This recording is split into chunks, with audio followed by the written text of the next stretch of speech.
Hey everyone, welcome to my cooking channel. আজকে recipe হলো তিল পিঠা। পৌষ মাস মানেই পিঠে পুলির উৎসব শুরু হয়ে যায় প্রত্যেক বাড়িতে, তাই আজকে আমি দেখাবো তিল পিঠার রেসিপি। পিঠা তৈরির জন্য এখানে আমি নিয়েছি 700 গ্রাম তিল ভালোভাবে হাত দিয়ে চটকিয়ে ধুয়ে নেব। যতক্ষণ পর্যন্ত জল এইরকম স্বচ্ছ হবে ততক্ষণ পর্যন্ত তিল ধুতে হবে। তারপর এইরকম নেটের ছাঁকুনির সাহায্যে তিল থেকে জল ছাড়িয়ে নেব। একটা সুতির কাপড়ের উপর তিলগুলোকে ছাড়িয়ে রোদ্রে খুব ভালোভাবে শুকিয়ে নেব। তিল ভালোভাবে শুকিয়ে গেছে, এবার ভাজার জন্য কড়াই চাপিয়ে দেব। কড়াইয়ে তিল দিয়ে দেব। তিল 5 মিনিট ভেজে নেব।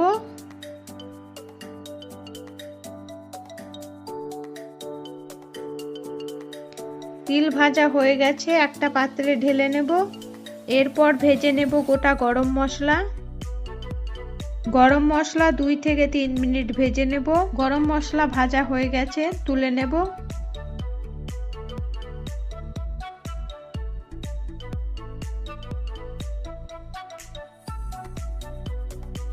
এবার গরম মশলা মিক্সারে দিয়ে ব্লেন্ড করে নেব। তিল ঠান্ডা হয়ে গেছে, তিল ব্লেন্ড করে নেব। তিল 2 বারে ব্লেন্ড করব, তাই মিক্সারে হাফ তিল দিয়ে দেব। ব্লেন্ড করা হয়ে গেছে, দেখুন আমি এই রকম ভাবে ব্লেন্ড করেছি। এবার এটা একটা পাত্রে ঢেলে নেব। বাকি তিল ব্লেন্ড করে নেব। ব্লেন্ড করা হয়ে গেছে, পাশে রেখে দেব।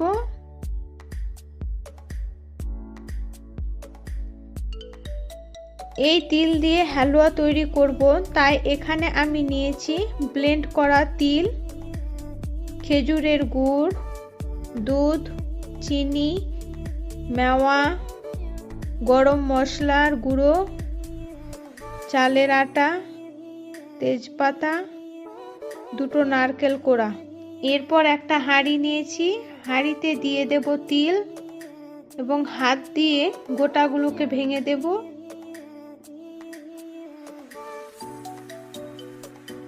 এরপর দেব 150 গ্রাম চালের আটা, 500 গ্রাম চিনি,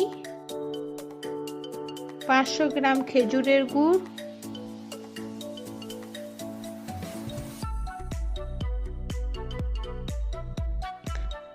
ভালোভাবে সব কিছুকে মিশিয়ে নেব।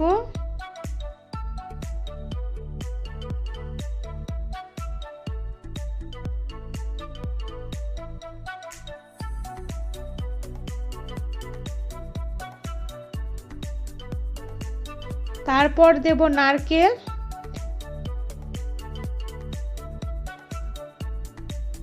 নারকেল ভালোভাবে মিশিয়ে নেব।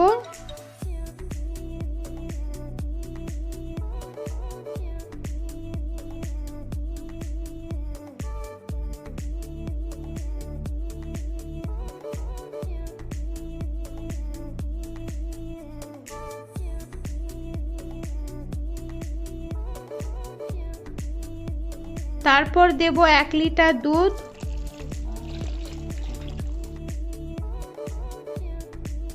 ও জল।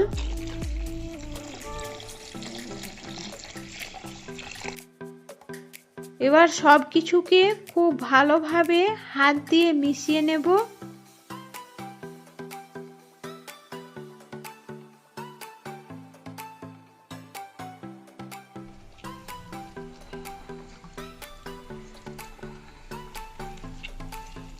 মেশানো হয়ে গেছে, এবার এটা ওভেনে চাপিয়ে দেব। দিয়ে দেব তেজপাতা ও গুঁড়ো গরম মশলা। এবার মাঝে মাঝে নাড়াতে থাকবো।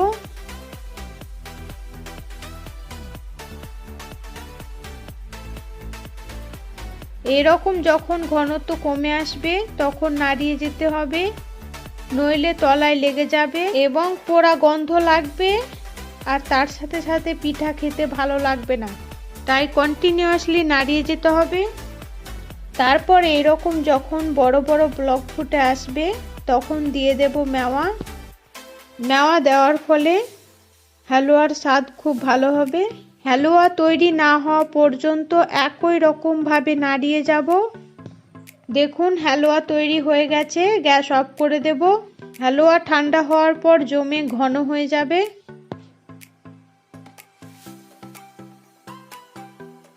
এরপর পিঠা ভাপ বা স্টিম দেওয়ার জন্য একটা হাঁড়ি রেডি করে নেব। তাই হাঁড়ির উপরে একটা সাদা সুতির কাপড় বেঁধে দেব।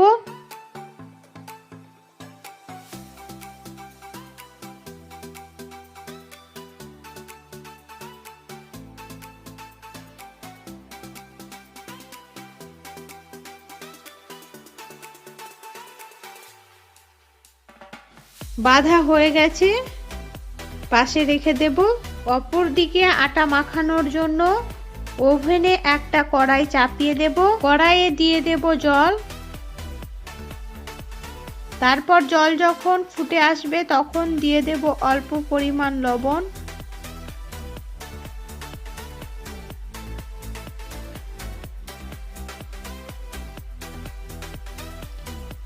এবার দিয়ে দেব চালের আটা। এখানে আমি চালের আটা 1.5 কেজি নিয়েছি।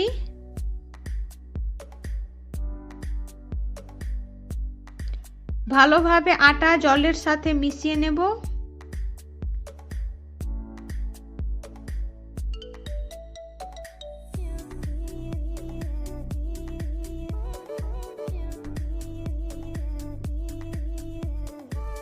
মেশানো হয়ে গেছে, একটা পাত্রে ঢেলে নেব।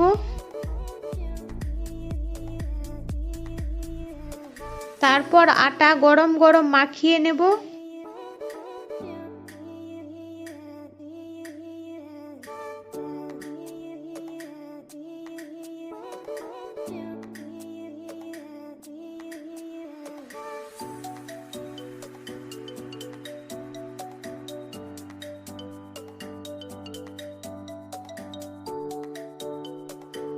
আটা মাখানো হয়ে গেছে। এবার পিঠা তৈরি করার জন্য অল্প করে আটা নিয়ে এভাবে গোল করে নেব।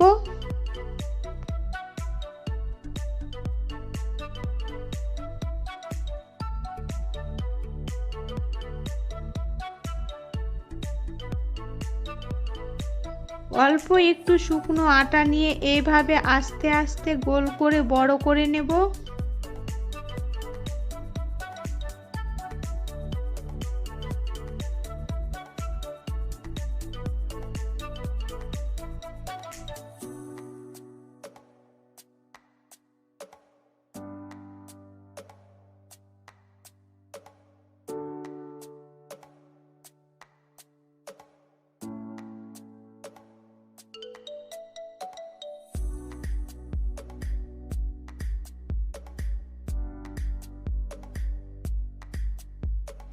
এর মধ্যে তৈরি করে রাখা হালুয়া দিয়ে দেব।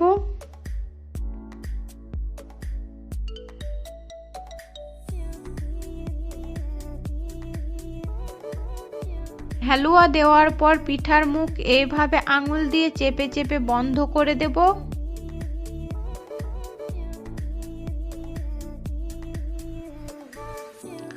খুব ভালোভাবে পিঠার মুখ বন্ধ করতে হবে, না হলে সেদ্ধ করার সময় পিঠা থেকে হালুয়া বেরিয়ে যাবে।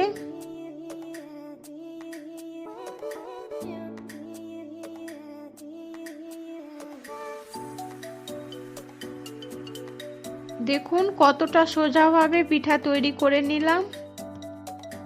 আপনাদের সুবিধার্থে আরো একটা পিঠা তৈরি করে দেখাচ্ছি। আবার একটা লেচি কেটে গোল করে নেব। তারপর একটু আটা লাগিয়ে এইভাবে আঙুল দিয়ে গোল করে বড় করে নেব।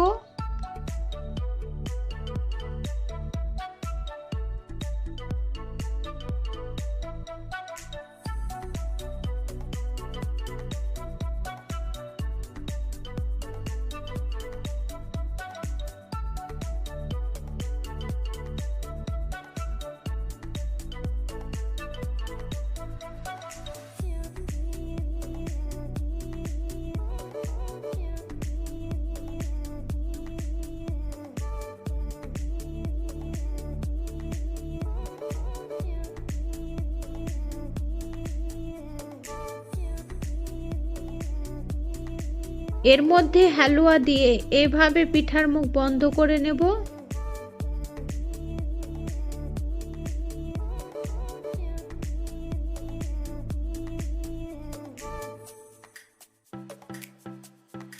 একই রকম ভাবে সবগুলো পিঠা তৈরি করে নেব।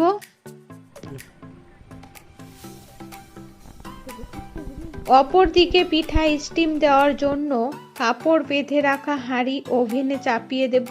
তারপর যখন জল ফুটে উঠবে এবং বাষ্প খুব দ্রুত গতিতে বের হবে, তখন গ্যাসের ফ্লেম লো রেখে পিঠাগুলোকে দিয়ে দেব।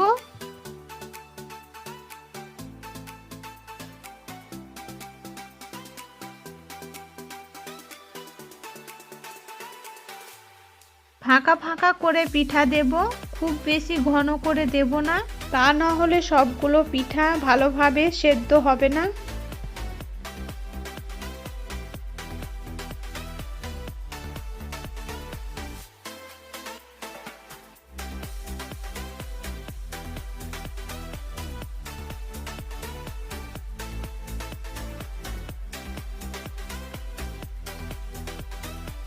এবার গ্যাসের ফ্লেম হাই রেখে পিঠা ঢাকা দিয়ে দেব।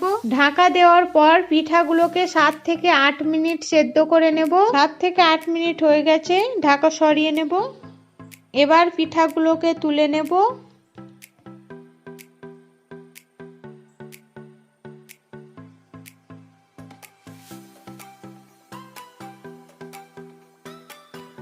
আবার কিছুটা পিঠা স্টিম দেওয়ার জন্য হাঁড়িতে দিয়ে দেব।